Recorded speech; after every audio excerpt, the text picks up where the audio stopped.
제가 12장 1절 먼저 읽습니다. 여호와께서 아브라함에게 이르시되 너는 너의 고향과 친척과 아버지의 집을 떠나 내가 네게 보여줄 땅으로 가라. 내가 너로 민족을 이루고 내게 주어 내 이름을 창대하게 하리니 너는 복이 될지라.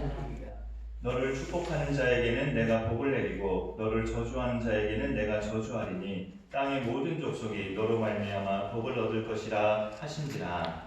이에 아브라함이 여호와의 말씀을 따라갔고 롯도 그와 함께 갔으며 아브라함이 하란을 떠날 때에 75세였더라.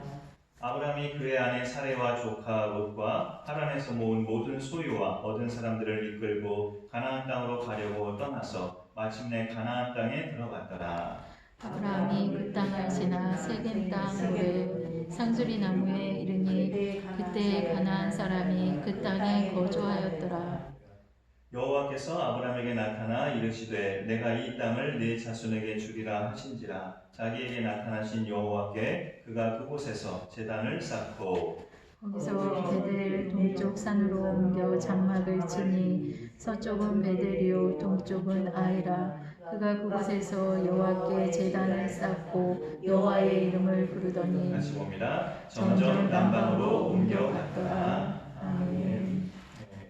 남들에게 나는 이런 사람이 되고 싶다라는 소망을 우리가 다 가져본 적이 있으실 겁니다. 지금도 우리가 그런 소망이 마음속에 있죠. 내가 남들 앞에서 이런 사람이고 싶다라는 소망. 보통 우리가 생각하는 것들이 있을 수 있는데요. 예를 들자면 누구든지 날 볼 때마다 나를 어려워하지 않고 편안하게 다가올 수 있는 그런 사람이 되고 싶다라는 그런 바람들.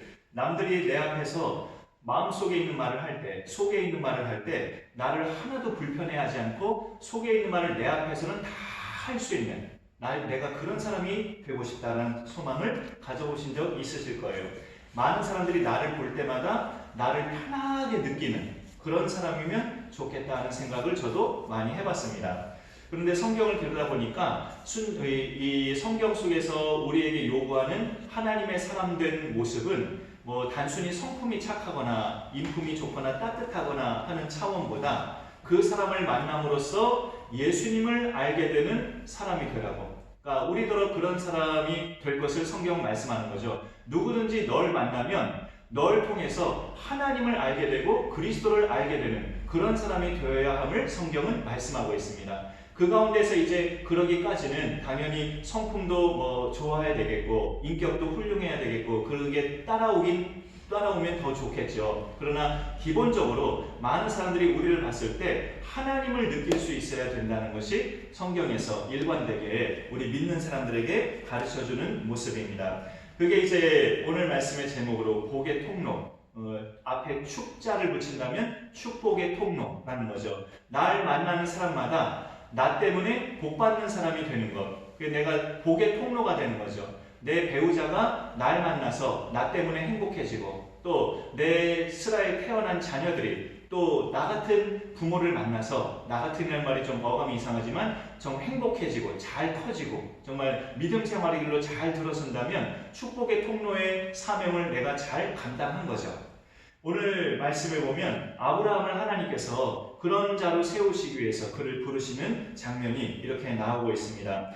예수님 믿기 전에는 내가 죽지 않고 살아야 되는 이유가 예수님을 아직 안 만났기 때문에. 그럼 불신자인 상태에서는 모르죠. 우리가 예수님 만나야 생명을 얻는다는 것을 내가 불신자일 때는 모르고 그냥 살지만 믿고 나서 이제 알아봤더니 하나님이 나를 빨리 데려가지 아니하시고 내 생명을 계속 연장하신 이유가 예수님 만나야 되니까. 예수님 만나야 내가 영생을 얻고 천국 갈 수 있으니까 예수님 만나게 하려고 내 생명을 여태껏 지켜주셨구나 라고 생각할 수 있죠. 그래서 아직도 이 세상 바깥에 수많은 사람들, 예수님 모르는 사람들이 오늘 당장 죽으면 안 되는 이유가 그들 중에 구원받을 영혼들이 또 있기 때문에 그들이 예수님 만나기 전까지는 하나님의 생명을 지켜주시는 거죠. 그러면 이제 우리 같은 사람들, 예수님 만나서 이제 새 생명을 얻은 사람들은 더 계속 살아야 될 이유가 또 뭔가 했을 때 오늘 말씀의 제목입니다. 복의 통로의 사명을 우리가 감당해야 되니까 날 만나는 사람마다 나 때문에 예수님을 만나게 되고 나 때문에 몰랐던 하나님을 알게 되고 나 때문에 교회 안 다니던 사람이 교회를 다니게 되는 그런 복의 통로로 우리가 살아야 되기 때문에 하나님 우리를 아직 살아가게 하시는 거예요.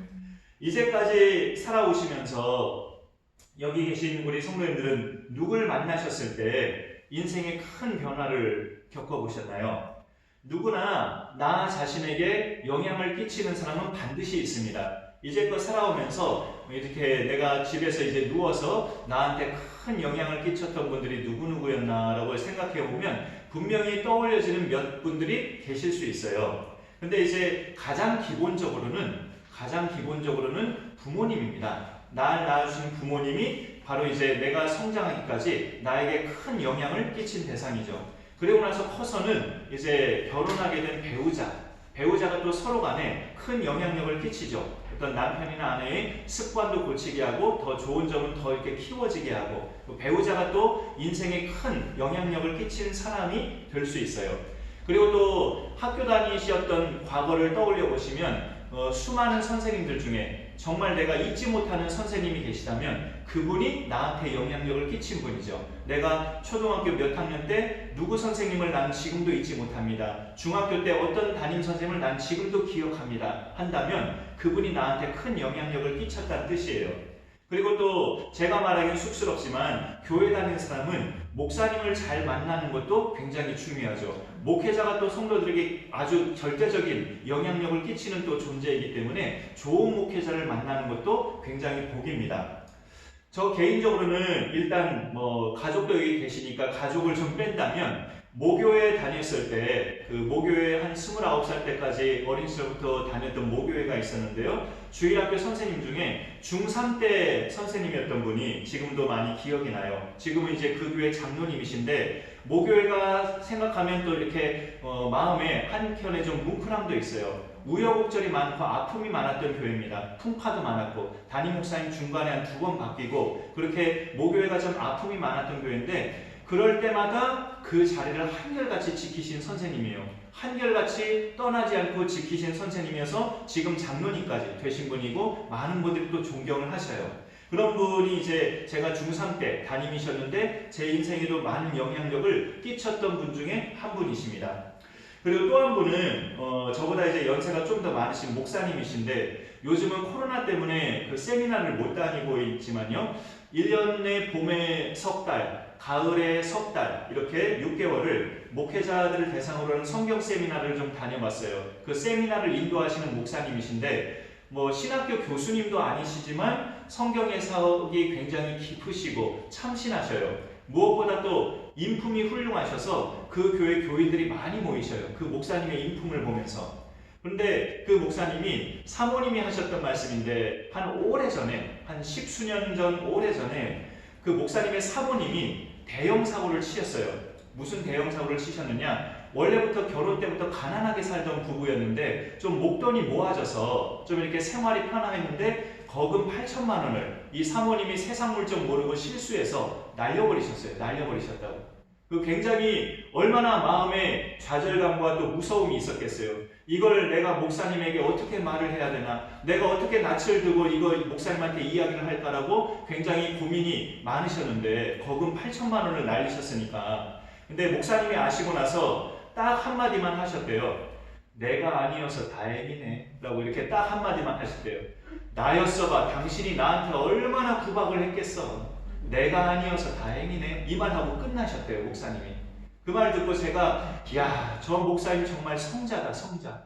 나 같으면 내 부인이 8천만 원 날렸다면 같이 막 통탄하면서 그 돈이 어떤 돈인데 하면서 막 이렇게 몇 날 며칠은 아마 땅을 쳤을지 모르겠는데 그 목사님은 하신다는 말씀이 내가 아니어서 다행이네 하고 끝나셨다니 참 정말 예수님 다음으로 성자다라는 생각을 많이 해봤어요. 코로나 때문에 또 이렇게 세미나가 중단됐지만 다시 풀려지면 또 말씀을 계속 듣고 싶어요. 또 성경 해석보다 그분의 인품을 배워가게 되더라고요. 제가 나도 저런 목회를 하고 싶다. 저렇게 끝까지 인내하고 끝까지 참고 어느 대상이든 다 받아들이고 저런 목회자가 정말 이 시대에 참 드문데 저런 목사님 상을 나도 담고 싶다라는 생각을 많이 가져봤죠. 그래서 저에게 그런 영향력을 끼친 분들이 모교회 때 지금 장로님이신 그 선생님, 주일학교 선생님과 그 세미나 때 만났던 목사님과 이 두 분을 좀 저는 떠올려 보게 됐습니다.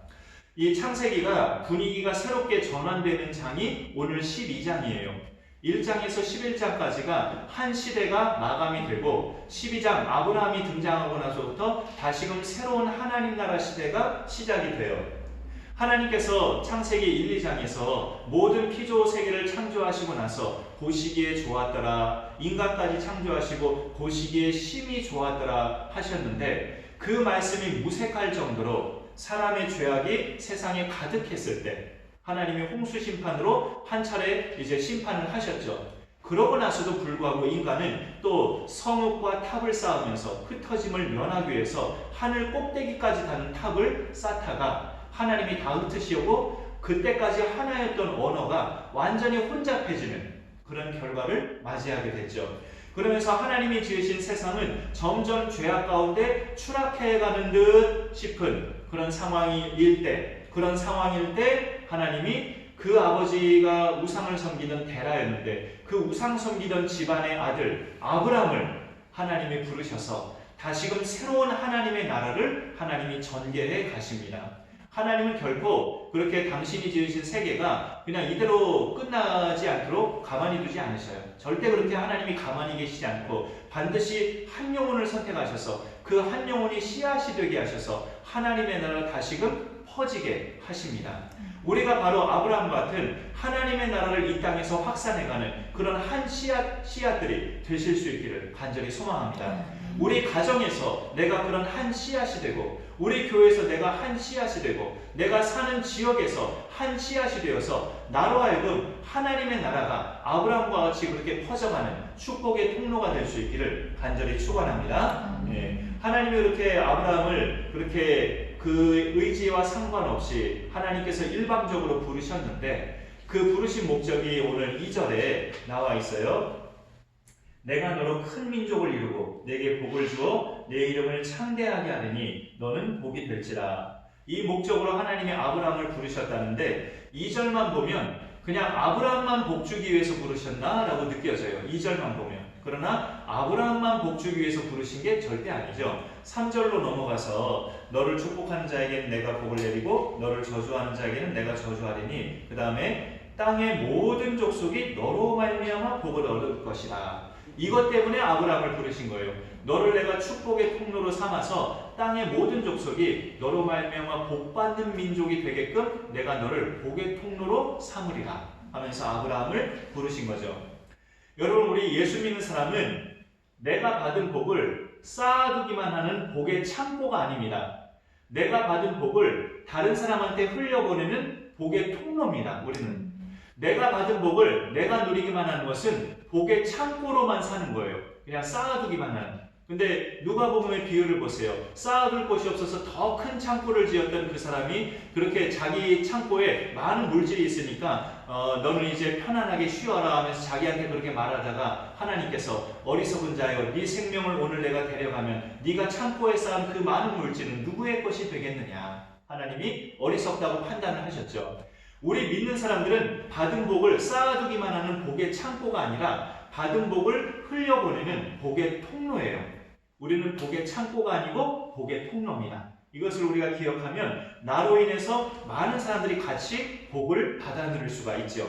그런 점을 우리가 기억할 때에 하나님이 아브라함을 그렇게 복의 통로로 삼으시고자 부르셨어요. 우리도 아브라함과 공통점은 하나님 믿는 사람이죠. 예수님을 믿음으로 하나님을 믿는 사람인데 우리도 그러면 공통점이 나로 인해서 많은 사람들이 같이 복을 누리는 복의 통로로 하나님이 우리를 부르셨습니다. 그러면 무슨 복이냐? 이게 나로 인해서 흘러가는 복이 말이에요. 세상 사람들이 흔히 생각하는 그런 복으로 국한해서 생각하면 우리가 착각하는 겁니다. 세상 사람들이 흔히 생각하는 복, 물질적인 번영과 죽는 날까지 아프지 않고 건강하고 자녀손들도 나 못지않게 부자로 잘 살고 지원하는 곳마다 도전하는 일마다 형통하게 잘 되고 이렇게 거기에만 국한된 복이 세상 사람들이 흔히 말하는 복이죠. 우리가 말하는 복의 핵심은 그 사람이 생명을 얻는 거예요. 죽어진 영혼이 죄 때문에 멸망당할 영혼에게 새 생명을 얻게 하는 것이 진정으로 성경의 핵심적인 복이죠. 우리가 남들에게 복을 끼쳐야 된다는 것은 그렇게 구원의 길로 인도하는 복을 우리가 끼쳐야 된다는 뜻이 됩니다. 내가 하나님께 받은 복이 구원의 복이죠. 영생의 복이기 때문에 내가 받은 그 복을 남들에게 흘려보낸다는 것은 내가 받은 구원을 남들에게도 흘려가게 한다는 거죠.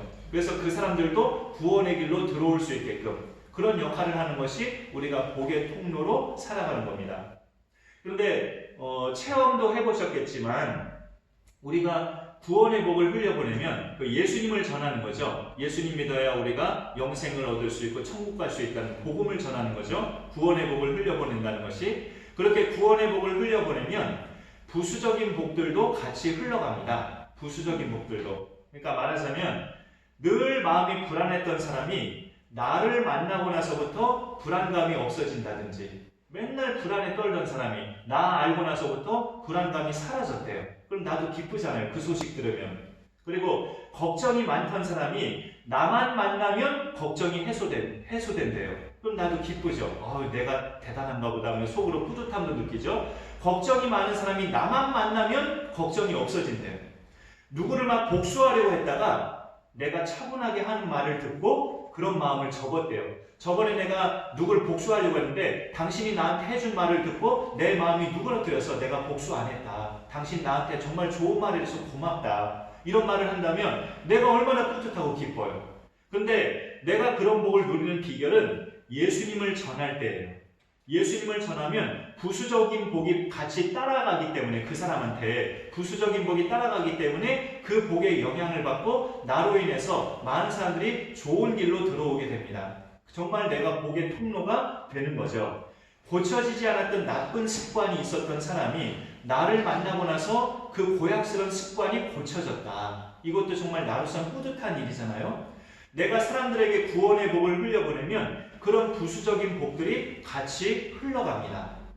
그 사람의 신앙뿐만이 아니라 생활 습관에도 내가 좋은 영향을 끼칠 수 있다는 뜻이죠. 하나님은 우리를 그렇게 살라고 부르셨고 아브라함도 오늘 같은 목적으로 그 목적으로 부르셨어요. 천하 만민이 세상 모든 땅의 모든 족속이 너로 말미암아 복을 얻을 것이니라 라고 말씀하셨습니다.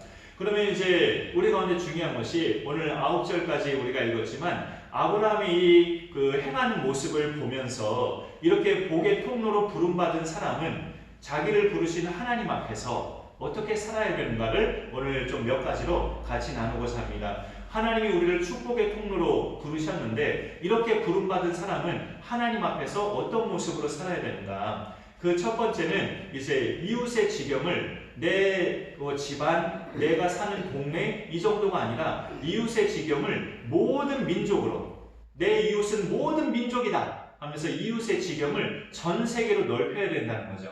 그게 오늘 그 1절에 보면은 너는 너의 고향과 친척과 아버지의 집을 떠나 내가 네게 보여줄 땅으로 가라. 그 다음에 2절에 내가 너로 큰 민족을 이루고 이렇게 말씀하고 있죠. 그러니까 축복의 통로로 정말 하나님 스케일다운 그런 큰 축복의 통로로 우리가 살기 위해서는 내 이웃의 지경이 좁은 범위에서 넓은 범위로 확대가 돼야 되는 거죠. 우리 집안 또 내가 어렸을 적에 자랐던 동네 그 정도 범위에서 좀 스케일이 크게 내 이웃은 대한민국 국민 전체, 내 이웃은 온 세상 77억 인구 전체 이런 마음가짐으로 선교적 마인드, 그 선교적 마인드로 이웃의 지경이 넓혀질 때 축복의 통로로 우리가 어딜 가든지 그렇게 축복의 통로가 될 수 있어요. 보통 여기 1절을 이런 의미로 많이 해석도 돼요. 너는 너의 고향과 친척과 아버지의 집을 떠나라는 이 말씀은 축복의 통로로 살아가려면 옛생활을 청산해야 된다는 그 의미가 1절에서의 어찌 보면 주된 의미예요. 사실은. 그래서 요 1절을 많은 목회자들과 또 신학자들도 해석할 때 옛생활의 청산이라고도 많이 해석해요. 맞아요. 옛생활이 청산되어야 우리가 진정한 하나님의 축복의 통로가 됩니다. 내가 내 속에 아직 죄악의 덩어리들이 있는데 그 죄악의 덩어리들이 있는 상태에서 남들에게 복을 흘려보낸다는 것은 불가능한 일이죠. 죄악의 덩어리들이 분쇄되고 다 소멸되고 빠져나가야 복이 흘러갈 수 있죠. 남들한테. 내 자녀들에게도 흘러갈 수 있고 내 모든 사람들에게도 다 흘러갈 수 있어요. 죄악의 덩어리가 있으면 그게 막히죠. 막혀서 안 흘러가죠. 그러니까 축복의 통로가 되려면 너의 고향, 친척, 아버지 집을 떠나야 된다. 이 말씀의 원뜻은 옛 생활의 청산 맞아요. 근데 오늘 조금 다른 각도에서 이 1절을 본 건데 이웃의 지경을 우리가 확 넓혀야 된다는 것도 축복의 통로로 우리가 살아가는 비결입니다. 그냥 째째하게 내 집안 식구만, 나는 우리 집안 식구한테만 잘해줄 거면 평생 죽는 날까지 집안 식구 범위 내에서만 우리가 머물게 되죠. 좀 더 범위가 넓혀진다면 우리 교회 식구들까지 범위가 넓혀지고 더 넓혀진다면 내가 아는 사람들, 모든 지인들에게도 나는 내 이웃이다 라고 생각하면서 그들에게도 계속 기회가 닿는 대로 예수님을 전하면 나로 인해서 복받는 사람들은 점점 넓혀지는 거죠. 나로 인해서 복받는 사람들의 수가 아주 많아지는 거죠. 그러면 내가 축복의 통로로 잘 사는 거예요. 그런 점을 우리가 기억할 필요가 있는 거죠. 하나님께서 예전에 여기 교회로 이전한 직후에 한번 말씀드린 적이 있는데 여기 계신 분은 또 못 들으셨을 수도 있으니까 제 생각을 하나님이 깨신 것이 저쪽 밑에 우리 교회가 화곡동에 있을 때 그 있는 동안에 세속식반이라는 전도 프로그램을 통해서 교회 밖의 몇 아이들을 이렇게 접촉하게 되고 그 아이들이 우리 교회까지 들어와서 등록하게 되고 해서 교회를 이전하더라도 그 일대에서만 저는 찾았어요. 왜냐하면 그 아이들이 다 집이 그 일대고 우리가 교회를 확 다른 동네로 옮겨버리면 그 아이들이 못 올 거라는 그런 생각 때문에 이 아이들 놓치면 안 되지. 놓치면 안 되지. 어떻게 얻은 아이들인데 생각 때문에 그냥 화곡동 일대에서만 새 장소를 물색하고 찾았는데 안 골라지더라고요. 안 되더라고요.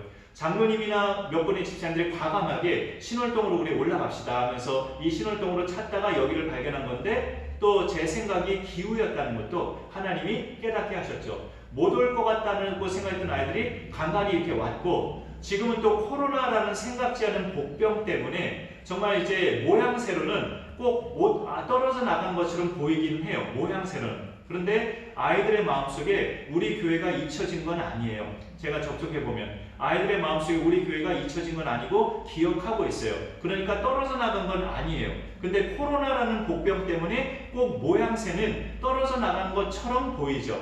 우리가 기도하면 돌아올 영혼들입니다. 또 하나님이 지혜 주시면 만날 수 있는 방법도 여러 가지 방법으로 열어주실 거죠. 그렇게 우리가 계속 접촉하면 이 장소 위치가 문제가 아니었구나. 어린이들이라고 학생들이라고 못 오는 거리가 아니구나 라는 것을 하나님이 제게 깨우쳐 주셨죠. 그래서 땅의 모든 족속이 내 이웃이 되고 땅의 모든 족속을 내가 하나님의 백성으로 삼고자 하는 마음을 가진다면 우물한 개구리처럼 갇혀있으면 안 되는구나 라는 것을 새삼 또 하나님이 깨닫게 해주신 그런 순간이었습니다. 우리가 하나님의 스케일을 가지고 또 그렇게 마음에 품고 내 이웃은 세상의 모든 민족들이다. 그렇게 마음을 가질 때 하나님께서 나를 진정으로 축복의 통로로 삼으시고 또 쓰실 줄 믿습니다. 그 다음에 두 번째 또 하나님의 귀한 복의 통로로 우리가 살아가려면 언제든지 하나님이 말씀하실 때 그 말씀을 조차 따라가야 된다는 것. 하나님 말씀을 늘 따라가는 삶. 4절에 보시면 이에 아브라함이 여호와의 말씀을 따라갔고 롯도 그와 함께 갔으며 아브라함이 하란을 떠날 때에 75세였더라. 다 아시겠지만 사람이 연세가 들면 내가 이렇게 그동안 수십 년 살던 곳을 떠난다는 게 쉽지 않죠. 겁이 나고. 근데 이제 그 또 사명 때문에 어떤 특수한 직업 때문에 어쩔 수 없이 또 이동하고 하는 사람도 있지만 연세가 이제 지긋해지면 또 오랫동안 고향에서 살아왔다면 고향이 또 그립기도 하죠. 그게 회귀 본능이니까. 그러나 여기서 내가 수십 년을 살았다면 이미 여기가 또 정들었기 때문에 연세가 지긋한 상황에서 또 새로운 낯선 동네로 가는 것은 쉽지가 않을 것 같아요. 근데 이 아브라함은 지금 75세였다고 이렇게 말을 하는데 하나님이 가라. 너는 네 아버지 집을 떠나서 내가 지명하는 곳으로 가라 했을 때 아브라함이 말씀을 따라갔고 라고 4절에서 이야기합니다. 우리가 진정으로 하나님이 세우신 의도대로 축복의 통로로 사는 비결은 말씀을 따라가는 거죠. 말씀을 따라가는 거예요. 여기 아브라함의 예는 이사하는 거지만 자기가 알지 못하는 땅으로 이사하는 거지만 모든 사람에게 그게 똑같이 적용되는 건 아니에요. 우리가 목회자 같은 사람이나 선교사님 같은 사람은 멀리 또 하나님이 부르시는 그런 선교지나 목회지로 가는 것이 뜻일 수도 있죠. 그러나 일반적으로 모든 사람이 다 그렇게 멀리 이사하는 것만이 하나님의 뜻은 아니죠. 이 하나님 말씀 따라간다는 것은 기본적으로 어떤 결단이에요. 결단. 내가 행하지 못했던 결단. 그 중에는 이사하는 것도 물론 들어있지만 모든 결단이 이사하는 건 아니죠. 우리가 직분에 대한 결단도 있어요. 우리가 신앙생활을 교회 중심적인 신앙생활로 생각해 본다면 하나님이 내게 어떤 직분을 맡기시려 할 때 내가 이걸 감당할 수 있을까 부담감이 있지만 그래도 하나님이 다른 사람 다 제치고 나에게 이걸 맡기시려고 하는 걸 보면 하나님의 어떤 깊은 뜻이 있지 않겠는가. 그렇게 믿음으로 받으면서 제가 한번 순종해 보겠습니다 하면서 받는 것. 이런 결단이 말씀을 따라가는 거예요. 아브라함에게 그런 결단은 아버지 집을 떠나라는 명령이었죠. 아버지 집을 떠나라고? 이게 무슨 청천벽력 같은 소리인가? 이러면서 못 떠났다면 말씀을 따라가는 사람이 못 됐죠, 아브라함이. 그러나 말씀을 따라 그의 아버지 집을 떠났어요. 그러므로 인해서 아브라함이 축복의 통로가 될 수 있었던 거죠. 영적인 아브라함의 자손, 이 온 세상의 그리스도인들이 다 영적인 아브라함의 자손이잖아요. 그 처음에 믿음의 조상이었던 아브라함이 아버지 집을 떠나라는 하나님 말씀에 순종했을 때 하나님이 그 약속을 어마어마하게 이루셨던 것을 보게 됩니다. 그 다음에 세 번째로 또 우리가 축복의 통로로 사는 비결은 한결같은 예배자의 삶입니다. 아브라함을 보면 오늘 말씀에도 2번 나오는데 그가 가는 곳마다 제단을 쌓았다는 말씀이 눈여겨져요. 가는 곳마다 제단을 쌓았다고. 7절에 여호와께서 아브라함에게 나타나 이르시되 내가 이 땅을 네 자손에게 주리라 하시니라. 자기에게 나타나신 여호와께서 그가 그곳에서 제단을 쌓고 라고 되어 있고요. 그 다음에 조금 8절에 또 이동을 해요. 거기서 베델 동쪽 산으로 옮겨 장막을 치니 서쪽은 베델이요 동쪽은 아이라. 그가 그곳에서 여호와께 제단을 쌓고 여호와의 이름을 부르더니 라고 되어 있어요. 제단을 쌓고 여호와의 이름을 불렀다. 예배를 뜻하는 말이에요. 하나님의 이름을 부른 거죠. 그 앞에서 제단을 쌓고 가는 곳마다 아브라함은 예배를 놓치지 않았어요. 예배자의 삶을 늘 기억하면서 나는 하나님 앞에서 예배자다 라는 이런 신앙적인 마인드가 아브라함에게는 잘 박혀 있었던 거죠. 그가 많은 사람들을 하나님께로 인도하는 축복의 통로가 될 수 있었던 것은 그 자신이 가는 곳마다 하나님께 제단을 쌓는 예배자의 삶이 흔들리지 않았기 때문에 그렇게 많은 사람들을 하나님께로 인도하는 축복의 통로가 될 수 있었던 거죠. 하나님 이 가나안 땅이요. 여기 말씀해 보면 그냥 아브라함이 모르는 땅이라고 아까 제가 말씀드렸지만 5절에는 그 땅 이름이 밝혀져 있긴 해요. 가나안 땅으로 가려고 떠나서 마침내 가나안 땅에 들어갔더라라고 되어 있어요. 이 가나안 땅의 지명은 이렇게 나와 있지만 아브라함이 아는 땅이냐? 아니에요. 모르는 땅이었어요. 아는 사람 한 명도 없는 땅이었어요. 그리고 그 까마득한 고대 사회죠. 아브라함 시대는. 그렇다고 해서 이 가나안 땅에 아무도 없는 그런 무인 지역이었느냐? 아니에요. 이방 족속들이 살고 있었어요. 그 이방 족속들이 살고 있는 그 낯선 땅에 아는 사람 한 명도 없는 그 낯선 땅에서 자기가 가는 곳마다 하나님 앞에 제단을 쌓았단 말이에요. 낯선 사람들이 보든 안 보든 쳐다보든 안 보든 간에 저 사람 뭐 하는 거야? 하면서 희귀하게 이방인들이 쳐다보든 안 쳐다보든 그는 가는 곳마다 하나님 앞에 제단을 쌓았다는 거죠. 내가 이 세상에서 사는 동안에 많은 사람들을 하나님께로 인도하려면 그들이 쳐다보든 안 쳐다보든 하나님 앞에서의 예배의 모습이 우리 가운데 일관되게 하나님 앞에 드려질 때 우리는 그 많은 영혼들을 하나님께로 인도할 수 있는 복의 통로가 될 수 있다는 거죠. 그러면서 사람들이 보면 예배자의 삶을 숨어버리고 안 볼 때만 예배자로서 이렇게 딱 이렇게 쑥스럽지 않으니까 이렇게 나오고 하면은 그게 어떻게 축복의 통로가 우리가 확실히 될 수 있을까 생각해 보는 거죠. 아브라함은 가는 곳마다 이방인들이 그 사는 지역에서 하나님께 제단을 쌓는 그런 믿음의 모습을 보였습니다. 우리에게는 신앙의 모습들이 아름답게 비춰질 때 축복의 통로의 사명은 잘 감당이 될 수 있는 것이죠.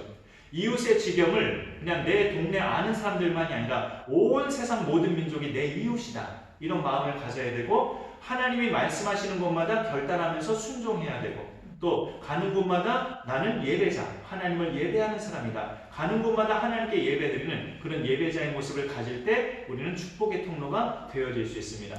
수요예배에도 적은 수가 오셨지만 우리 귀한 분들이 사시는 동안에 축복의 통로가 되셔서 가까이로는 가족들 또 멀리로는 많은 아는 사람들을 하나님께로 인도하는 귀한 역할을 잘 감당하실 수 있기를 간절히 소망합니다. 제가 기도하겠습니다. 하나님 아버지, 또 이 낮에 수요일에도 우리 함께 하신 분들과 주의 말씀 나누게 하심을 감사드립니다. 하나님께서 아브라함을 부르신 창세기 12장의 내용을 보면서 우리도 아브라함과 같이 복의 통로로 살아가는 믿음의 백성이 되기를 소망합니다. 우리가 예수 믿고 구원의 복을 받은 것은 내가 받은 그 구원의 복을 아직 받지 못한 사람들에게 흘려보내라고 나를 먼저 예수 믿게 하셨는데, 우리가 이 사명, 이 육신의 생명이 다하는 순간까지 잘 감당할 수 있도록 하나님 인도하여 주옵소서. 그러므로서 많은 사람들이 날 만남으로 통해서 정말 새 생명을 얻고 평안을 얻고 걱정이 사라지고 나쁜 습관이 고쳐지고, 그렇게 내가 많은 사람들에게 좋은 역할과 그런 영향력을 끼치는 믿음의 사람으로 살아갈 수 있도록 하나님 함께하여 주옵소서. 오늘도 우리가 들은 이 말씀, 나눈 말씀을 기억하면서 또 살아가는 동안에 이 말씀을 쫓아 우리가 믿음 생활을 승리할 수 있도록 하나님 함께하여 주옵소서. 감사드리며 예수님의 이름으로 기도 올려옵나이다. 아멘.